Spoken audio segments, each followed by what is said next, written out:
তো আজকের ভিডিওটা শুরু করছি আমি ঠাকুরঘর থেকে। ফার্স্টে আমি এখানে লাইটটা চেক করে নিলাম, কারণ আজকে আমি করতে চলেছি একটু হালকা ফুলকা ডেকোরেশন। কারণ আজকে বাড়িতে পূজা করি, লক্ষ্মী পুজো, যেটা প্রায় প্রত্যেকটা বাঙালি বাড়িতেই আজকে হচ্ছে। তো আমাদের সকলকে লক্ষ্মী পুজোর অনেক শুভেচ্ছা। আর দেখো আমাদের গপু বাবাকে কি মিষ্টি লাগছে। এরপর মা সমস্ত কিছু রেডি করে নিয়েছিল, কারণ ঠাকুরমশাইয়ের টাইম হয়ে গেছিলো আসার। আর এর মধ্যেই মায়ের সাথে আমার লেগে গিয়েছিলো বিরাট ফাইটিং, যাতে আমার মুডটা হয়ে গেছিলো পুরো দফা রফা। তো এরপরে ঠাকুরমশাই এলো, তারপর আমাদের পুজো স্টার্ট হলো। এইবারে কিন্তু একটা জিনিস একদম সেরা হয়েছে, ঠাকুরমশাই কিন্তু ছিল পুরো অন টাইম, শুধু আমি এবার একটুখানি কেচিয়ে গিয়েছিলাম ঝগড়ার জন্য।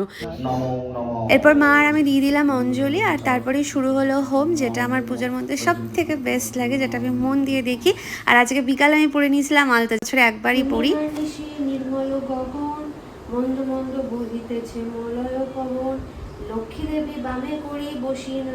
অনেকদিন পর আজকে পাঁচালি পড়লাম, আমার তো পড়ে বেশ ভালো লাগলো। তোমাদের শুনতে কেমন লাগলো সেটা আমাকে কমেন্ট করে পারলে জানিও। আর আজকে বিকেলে আমি কিছুটা এরকম সাজুগুজু করেছিলাম। চলো ভিডিওটা এই অবধি রাখছি, হোপ কি তোমাদের ভালো লেগেছে। বাই।